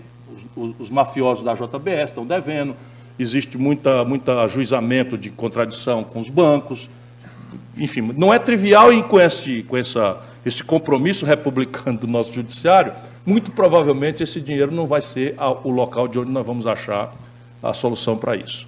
Portanto, nós precisamos de um novo modelo, realmente, de previdência, mas não tínhamos que discuti-lo assim. Como é que se explica o argumento do Paulo Guedes? É que, desde o Fernando Henrique, se tiram 20% de todas as receitas criadas para o financiamento da Previdência para jogar no saco sem fundo do galope da dívida. Resultado prático é que essas receitas são 80% apenas daquilo que foram estimados. A Dilma propôs elevar isso para 30%. Sabotaram, mas o Michel Temer, no que tomou posse, passou uma emenda à Constituição, tirando 30% de todas as receitas da Previdência e jogando no saco sem fundo da questão patrimonial do país. Então, se eu tomo o dispêndio da Previdência e tiro dela 30%, eu chego no número perto do Paulo Guedes. Portanto, os dois estão falando a verdade, mas ambos precisam combinar o método. Porque senão a gente vai enlouquecer o povo brasileiro, que nem enlouqueceu o cachorro, aliás, suicidou-se o cachorro do Tom Cavalcante. O cachorro do Tom Cavalcante, ele resolveu botar o nome do cachorro de Pra Dentro. Aí ele chegava em casa e dizia, para fora, para dentro, para fora. Aí o cachorro começou a fumar maconha e depois se matou, enlouqueceu. Ele adora ser citado assim, aí... Então, nós no Brasil estamos nesse ambiente, porque você imagina abordar um problema com esse disparate de diagnóstico. Então, nós estamos propondo que a Previdência tem que ter duas tarefas e não só uma. A primeira tarefa é dar algum conforto e dignidade aos nossos idosos. Isso é um imperativo moral. Mas há uma segunda tarefa que é hoje executada nos países que têm sustentação no seu desenvolvimento, porque tem alto nível de formação bruta de capital doméstico. É formar esse capital doméstico. A grande ferramenta é esse. Então, nós propomos, um sistema de previdência que, preservando direitos adquiridos, construa uma transição que está precificada, nós temos os cálculos todos. Aliás, nós pedimos a memória de cálculo do Guedes, até hoje não recebemos, oficialmente, requisitamos, não recebemos, não sabemos de onde vem esse trilhão, nem qual é o peso disso, por qual faixa de renda, mas dá para ver que é uma perversão muito injusta. Por exemplo, e apenas por exemplo, porque eu não tenho nenhuma vontade de depreciar os militares no país, mas eles resolveram bancar um capitão, tem 8 ministros generais e tem 121, eu estou contando, 121 militares graduados na cúpula do governo. Portanto, é justo que, apenas para dar exemplo, eu cite a perversão original dessa reforma. Quando nós segregamos o déficit da Previdência para os militares, eles gastam 47 bilhões de reais por ano. A Previdência custa para os militares 47 bilhões de reais por ano. E eles contribuem com 3. Portanto, o déficit segregado dos militares é de 44 bilhões de reais por ano. O que é que faz o Bolsonaro? Bota uma contribuição para os grandes salários, que nós no Ceará já praticamos há muito tempo, de 11 a 14, bota a dos militares em 10,5%, mas ato contínuo reajusta, faz uma reestruturação da carreira, tirando os generais de 22 para 30 mil reais de salário, na mesma data. Não dá para engolir, né? E na outra página diz que os benefícios de prestação continuada vão ser reduzidos de um salário mínimo para 400 reais, em que um trabalhador pobre, idoso, vai ter que escolher se compra remédio ou come, mal e porcamente. Então não dá para engolir. Nossa proposta percebe o problema da Previdência com uma radiografia um pouco mais profunda. E nós percebemos que parte relevante do dispêndio da Previdência, deixa eu largar um pouco mais esse tempo aqui, porque esse é um assunto muito contemporâneo. Então, é de gente que recebe sem ter contribuído. Não estou dizendo que isso é injusto, é muito justo em certos casos, por exemplo, os trabalhadores rurais. Só que a lógica da Previdência é o que eles chamam de cálculo atuarial. Eu, para ter lógica na Previdência, eu preciso ver os fluxos de receita e os fluxos de despesa e ir manejando isso de maneira que, atuarialmente, eu esteja equilibrado no presente e em perspectiva. Então, quando eu boto 10 milhões de trabalhadores rurais, como a Constituinte fez, para receber sem ter contribuído, eu arrebento as bases do cálculo atuarial da Previdência Social brasileira. Ponto. Depois eu vou criando outros, né, benefícios da LOAS e uma série de outras coisas que vão entrando. Então, qual é a nossa ideia? Segregar da Previdência Social todos os benefícios e fundar o Programa de Renda Mínima de Cidadania, que começa como um primeiro pilar da Previdência, em que o custo vai ser do Tesouro, porque já é, só que é mascarado no déficit da Previdência. E onera de forma errada e não permite à sociedade ter transparência para discutir a justeza disso ou daquilo, a prioridade, enfim.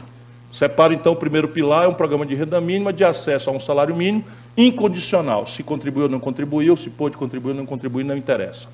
O segundo pilar é uma transição do regime de repartição para garantir um entendimento com as pessoas que estão com medo do futuro. Então, o governo garantiria até R$5.000 no máximo, mas a gente pode negociar isso para 4,5, 4, quanto mais baixo for, menor o custo da transição, e esse é o regime em transição para a extinção, em direção à Previdência Social Única, um regime de repartição. E o terceiro pilar, o terceiro de capitalização, em que a grande denúncia correta é que eles estão querendo privatizar a Previdência Social e, invariavelmente, referem o modelo chileno. Ora, o modelo chileno é um de 60 países que nós pesquisamos onde não se cobra contribuição patronal. E está tramitando no Congresso chileno hoje a correção desse burro, dessa estupidez, que foi imposta pela ditadura do Pinochet. Portanto, todos os países que têm regime de capitalização cobram a contribuição patronal, o que garante uma receita, não é, que vai para a Previdência Complementar. Mas nós avançamos mais, a nossa ideia é de que ela seja pública, não estatal, estrito sensu. Ou seja, que ela seja administrada por coletivos de trabalhadores e, especialmente até a transição ganhar confiança, seja ultra-regulada, vinculada ao investimento produtivo e proibida de especular fora de investimento de risco AAA. Então, isso garantiria, que é mais ou menos o que é a Previ hoje, a Petros e tal, que você pode ter 1000 distorções por falta mesmo de governança corporativa, mas nenhum funcionário do Banco do Brasil quer migrar para o sistema geral de previdência. Portanto, nós gostaríamos que esse sistema fosse para todo mundo. Essa é a nossa proposta, e os custos incidentes, nós temos números, etc. E o Paulo Guedes pediu para mandar lá, pediu o professor Mauro Benevides Filho, demos a nossa contribuição toda, fomos mal falados pelo PT, porque nós estamos ajudando o Guedes a fazer o Bolsonaro, enfim, mas eu não faço esse tipo de oposição. Chamou, fomos lá, apresentamos as ideias, e depois disso tudo, ele manda tudo oposto, não temos nenhum compromisso com esse desastre. Próximo.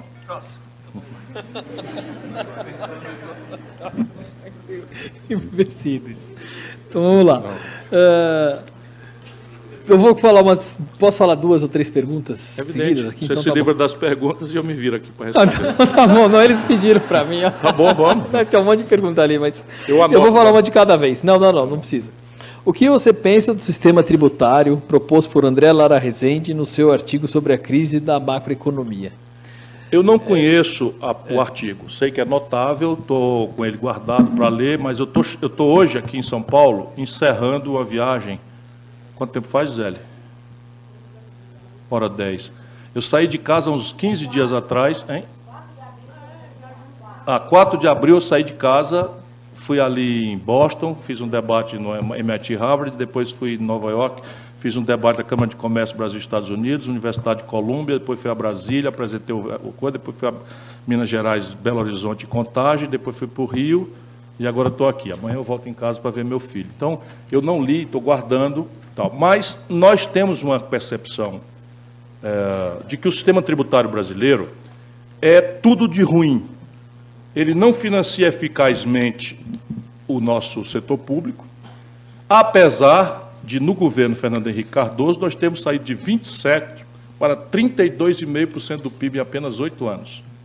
Eu não conheço um galope de carga tributária em tão curto espaço de tempo na história do capitalismo mundial. Isso aqui é uma coisa pitoresca. Saiu de 27% para 32,5% e a dívida explode. Fernando Henrique recebe com 38% e entrega para o Lula com 78% do PIB. Lula passa 8 anos com superávit primário ao redor de 2% de inflação, que também não tem precedente, e a dívida brasileira, olha aí como é que está, de novo, porque tem um problema estratégico. Na questão tributária, o sistema tributário também é ruim, porque ele introduz ineficiência sistêmica na competitividade da economia brasileira. E as respostas, elas saltam, elas são muito óbvias. Por exemplo, o mundo inteiro estabelece que o grande tributo sobre consumo é 1, e apenas 1. O Brasil tem 6. E com uma barafunda de gestão tributária absolutamente maluca. E com uma lógica que não é trivial. O Geraldo Alckmin, na campanha, passou a defender que é o IVA. Eu defendo o IVA há muito tempo, mas o IVA não pode passar pura e simplesmente porque destrói São Paulo. Por quê? Porque o ICMS, no caso brasileiro, é um tributo, que é o que mais arrecada, mas o IPI vem logo em seguida, que é a da União, mas o ICMS estabelece crédito na origem. Então, um carro fabricado no ABC, quando é vendido no Piauí, a substância do ICMS pago vem bater nos cofres de São Paulo.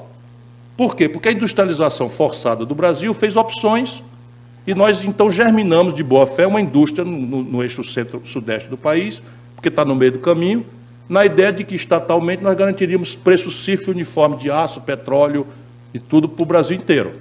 E estabeleceria uma equidade. O fato é que 40% do produto industrial do Brasil é em São Paulo. Se eu passo, pura e simplesmente, do ICMS, tributo na origem, tributo com crédito na origem, para um sistema IVA com tributação no destino, que é o tecnicamente correto, eu liquido São Paulo já numa situação de liquidez muito frágil. Então, não é razoável você não compreender isso.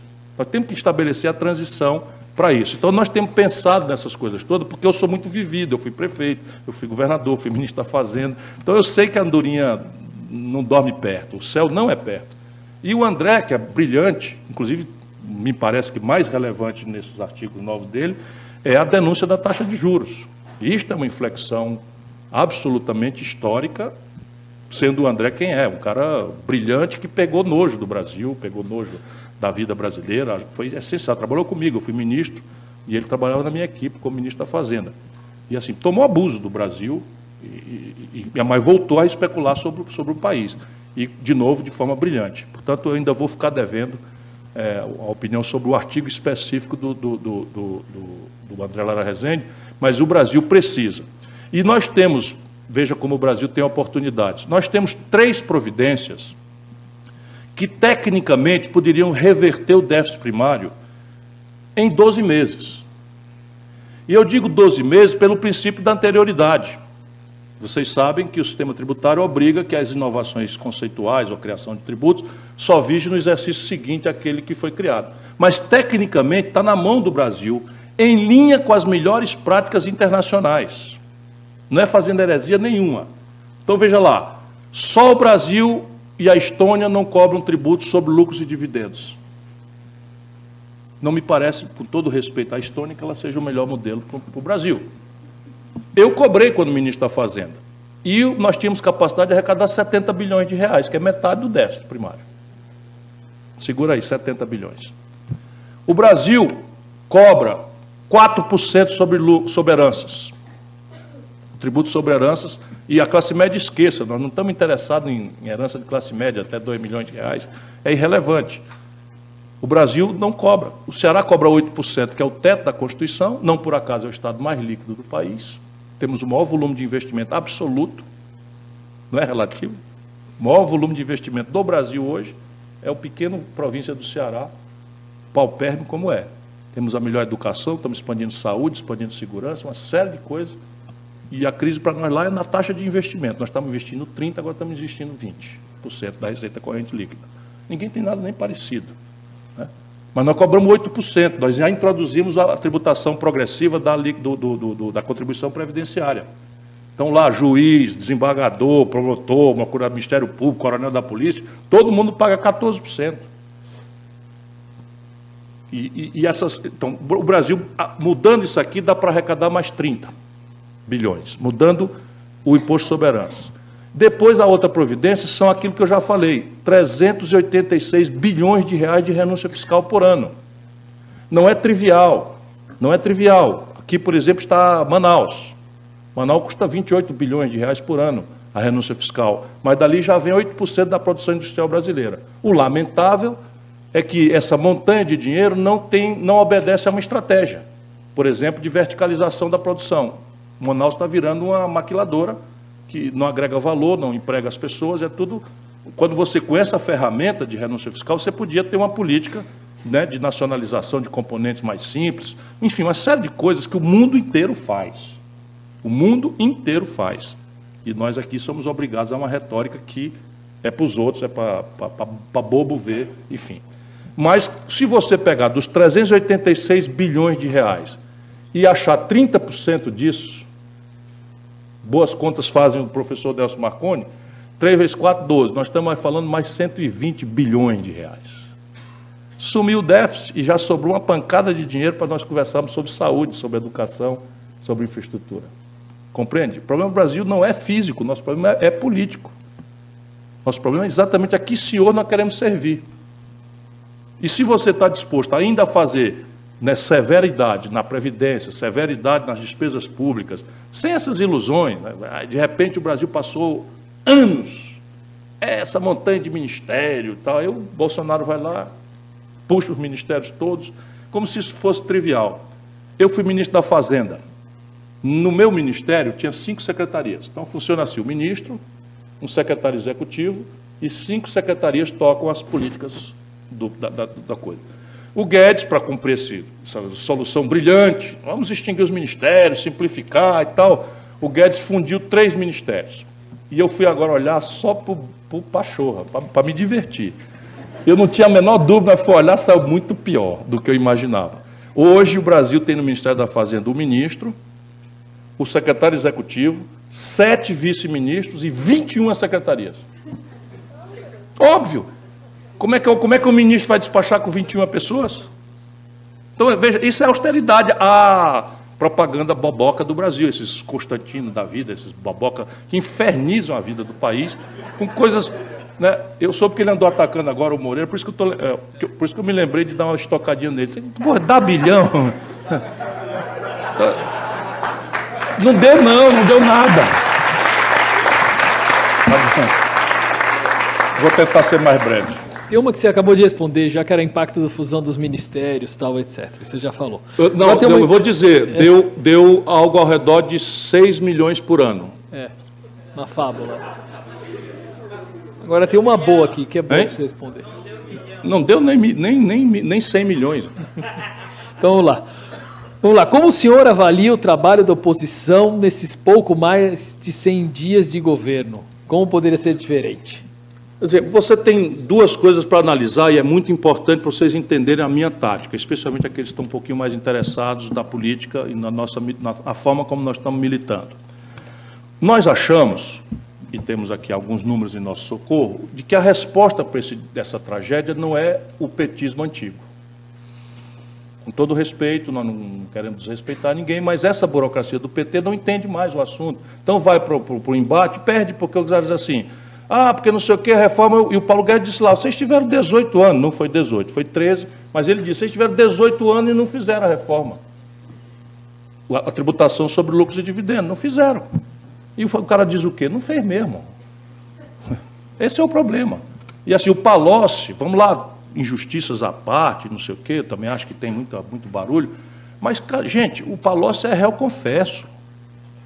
O Palocci confessou ter roubado 100 milhões de reais. Devolveu 60 milhões de reais. Está com tornozeleira eletrônica. Dá para fazer de conta que isso não foi uma delegação do PT? 8 anos. Foi chefe da Casa Civil da Dilma. Isso não é razoável. E nós vamos agora, toda a juventude de melhor qualidade que o Brasil tem, chega num boteco na Maria Antônia, vai ter que obrigar a defender isso. Por isso que nós perdemos a eleição. Nós perdemos as eleições, foi por isso. Você vai achar que São Paulo, que deu 68% de votos ao Bolsonaro, é um estado de fascistas, de misóginos, de... Não é, né? Não é. São Paulo é um estado muito progressista, muito arejado de intelectualidade. Tudo bem, conservador, está tudo certo. O Rio de Janeiro deu 70%. O Lula ganhou todas as eleições no Rio e agora o Bolsonaro ganha com 70%. O Sul deu 74%. Se não tiver humildade para entender que tem uma coisa errada conosco, nós vamos simplesmente dar a cara para bater. E nós, então, resolvemos não aceitar mais isso. Então, uma coisa é o nosso posicionamento. E aí tem o seguinte, já do desdobramento. O PT esculhambou o Aécio, com razão, e eu também, porque quando a Dilma ganhou a eleição, o Aécio não reconheceu, feriu a legitimidade do governo, adjudicou uma ação desconhecendo, não reconhecendo a vitória, e nós caímos de pau. O Aécio era não democrata, era um golpista, pilantra nós só não sabíamos que era tanto, mas depois acabamos sabendo que era também, e tal. Muito bem, no dia que o Bolsonaro vai tomar posse, quem dá posse ao um cidadão eleito com 57 milhões de votos é o Congresso Nacional. O PT se retira e não dá posse ao Bolsonaro. Qual é a explicação para isso? E ato contínuo, sem conversar com ninguém, vai para a posse do Maduro, que é contestado por metade do planeta Terra. Qual é a explicação? Eu vou ter que explicar isso? Nunca mais. Se eles querem fazer, vão fazendo, né? Mas eu estou contra esse tipo de conduta, de comportamento, e estou noutra, né? Agora, na prática, o dia a dia, nós vamos trabalhar juntos por afinidade. Por exemplo, nós estamos ganhando aí em tempo, apesar do PT, porque quando nós vimos, eles quiseram transformar a eleição da mesa da Câmara e das comissões num terceiro turno da eleição, e nós achávamos que era bobagem, que a eleição da mesa da Câmara era uma oportunidade para a gente influenciar e de maneira a atenuar os danos de sermos minoria. Nós somos 130 em 513 deputados. Você precisa ter clareza. Nós, a oposição, somos 130 deputados em 513. Só seremos capazes de produzir algum efeito para o povo brasileiro se nós fizermos a nossa arte, fazer política. Então, nós fizemos uma aposta no Rodrigo Maia, porque eu conheço bem o pai dele, conheço ele, enfim. E fizemos ali um entendimento e ele cumpre a palavra. Então, ele está cumprindo os prazos de tramitação da Previdência. Se não fosse esse compromisso, ele estava passando o trator em cima da gente. Então, nós vamos por aí. E agora o PT está vendo que a gente estava certo. Eles fazem a besteira e vem depois. Então, está tudo certo. Está tudo certo, vamos indo. Nós temos aí até, provavelmente, agosto para forçar o debate sobre a Previdência Social. Em ambiente de deterioração franca do capital político do Bolsonaro. Portanto, nós temos chance, né? E eu também divido do PT, porque eu não acho que o Brasil seja um laboratório para a gente torcer que o Bolsonaro se arrebente e a gente tripudiar em cima. Eu não tenho essa psicologia. Não sei se é porque eu fui prefeito, fui governador, fui ministro, e eu acho que se o Brasil se desastrar, não vem coisa boa depois. Não é o PT que volta. Pode ser uma coisa muito pior do que o Bolsonaro. O Mourão aí, por exemplo, não esconde que está interessado na cadeira. Hein? O Moro e o figura exótica aqui de São Paulo.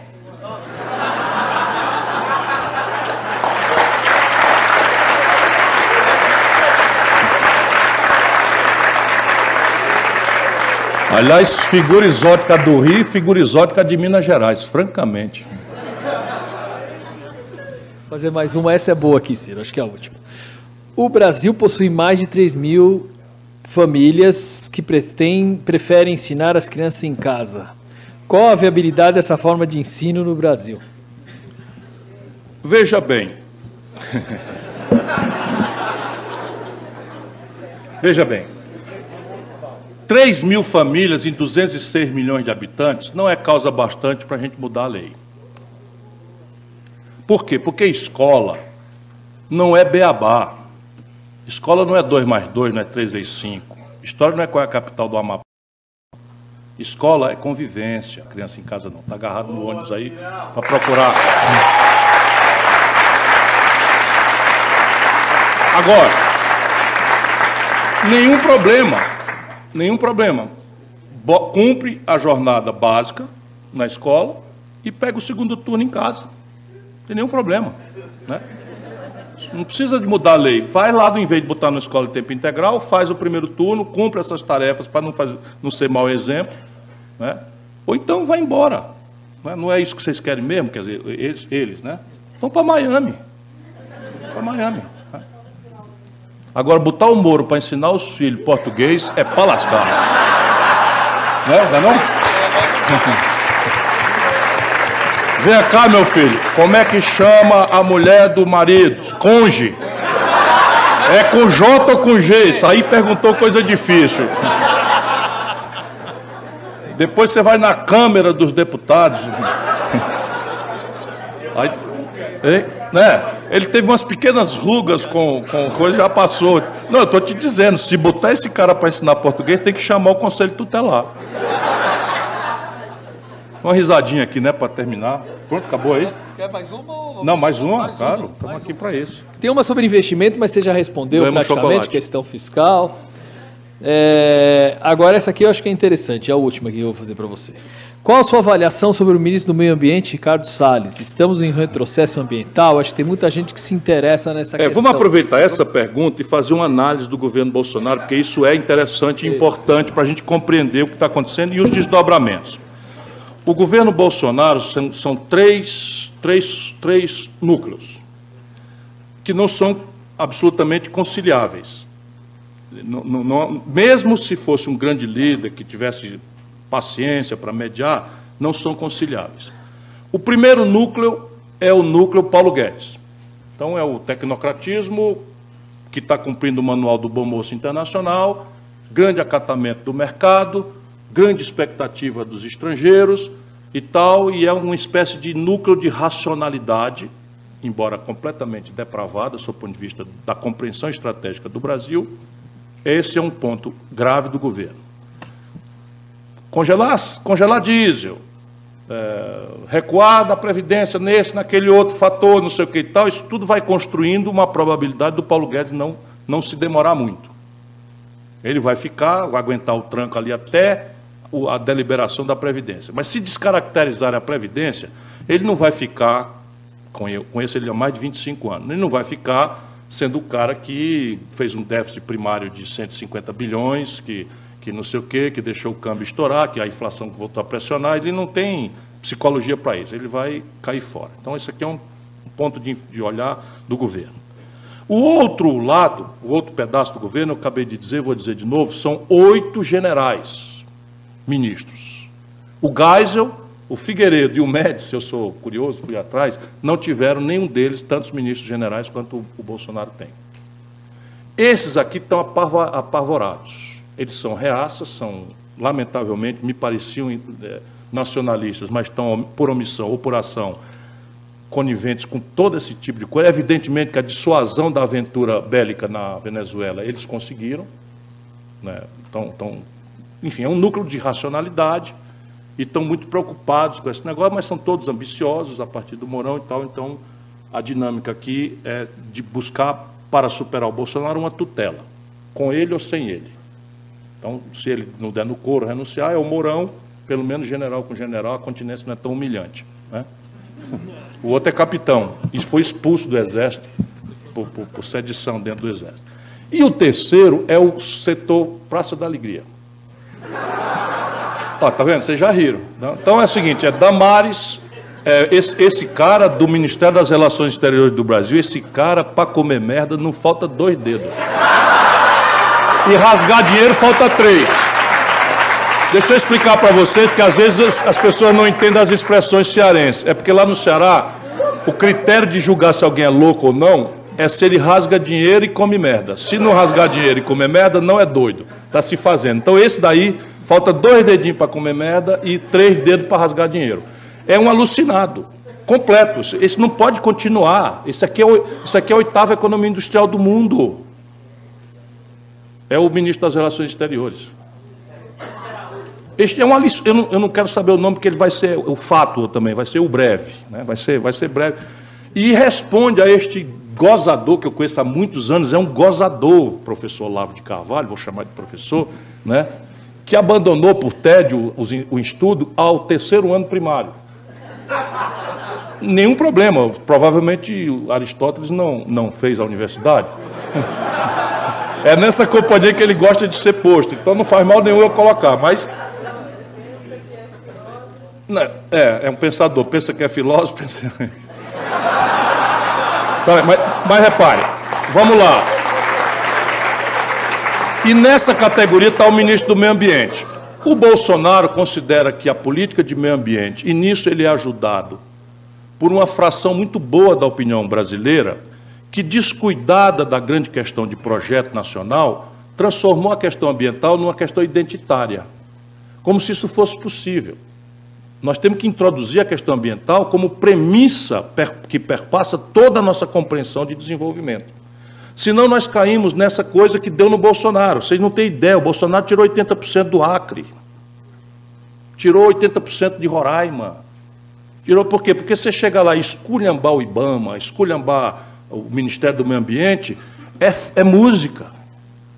Por quê? Porque é uma geração que ou ela mesma ou os seus filhos que assistiram migraram do Nordeste, do Sul, porque os militares chamaram para ocupar a Amazônia. E sabe qual era a condição sine qua para a titulação da terra há 40 anos atrás, portanto, numa geração? Desmatar. Então, você quer o título da terra? Me traga aqui a fotografia que você desmatou. Aí o cara, de repente, agora é um criminoso. Claro que é um criminoso, mas o cavalo de pau aqui foi muito violento e eles não entenderam nada. Por quê? Porque ficamos nós, os déspotas esclarecidos, nos compensando mutuamente entre São Paulo, Rio e Brasília, e não consultamos a alma do nosso povo. Então, Manaus é a única capital do Brasil que não tem acesso rodoviário ao país. 8% da produção industrial do Brasil tem rodovia para a Venezuela e não tem rodovia para o Brasil, mas já teve. A BR-319 já existiu, já foi asfaltada, e de repente alguém em Brasília entendeu que aquilo é uma aberração ambiental e deixou sem manutenção e destruiu a coisa. A BR-163 esmaga a competição de soja, em vez do camarada sair de caminhão, com essa confusão toda que vai vir aí de novo, né? Descer de Lucas do Rio Verde, no interior do Mato Grosso, 1.500 quilômetros para desaguar em Paranaguá, rodar o Brasil todinho para passar pelo porto, pelo canal do Panamá, você com a BR-163 sai em Miritituba ou Santarém e economiza 3 semanas de frete via aquaviária e mar. Então, essas coisas a gente precisa colocar como elemento central. Esse cara está lá porque o Bolsonaro foi pressionado para não extinguir o ministério. Aí ele, ruinzinho que é, disse assim, tá bom, então eu vou trazer um vagabundo, um canalha, e vou botar aqui com a tarefa de destruir. É um vagabundo e um canalha agora por outras razões. E eu sei que ele é um vagabundo e um canalha porque o meu filho, muito doente, foi operado aqui, e eu não vou esquecer isso jamais, e no dia que ele foi desinternado, que ficou bom, correu risco de vida, eu fui num restaurante com a mãe dele, e de repente o meu telefone começou a acender 50 vezes, e era gente me avisando do seguinte post: atenção, pessoal, o Ciro Gomes foi visto no restaurante tal, tomando um vinho, que eu não tomo vinho porque não me dou bem com bebida fermentada, de não sei quantos R$1.000, e eu pago R$1.000 para quem for lá hostilizar esse cara. Ponto. Cuidado, porque ele é esquentadinho. De fato, eu esperei, os caras não chegou nenhum, pessoa esquentadaço. E era esse cidadão que virou ministro. Canalha. E também não demora. Canalha. Em que processo, rapaz? Processo? Deixa para lá. Pronto? Acabou? Acabou. Muito obrigado a todos. Em nome da EPEP, eu gostaria de agradecer muito, Ciro Gomes. Muito obrigada pela sua presença.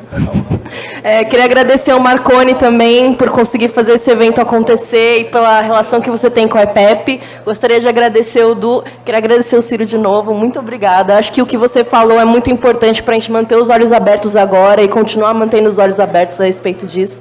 Muito obrigada, Du, por fazer isso acontecer. Muito obrigada, Marcelo, por ajudar a organizar esse evento. Muito obrigada, staff da EPEP, FGV, por fazer isso acontecer. E eu queria perguntar se vocês gostaram do evento, espero que vocês tenham gostado, e se a gente podia, as pessoas da EPEP, tirar uma foto com a mesa, por favor?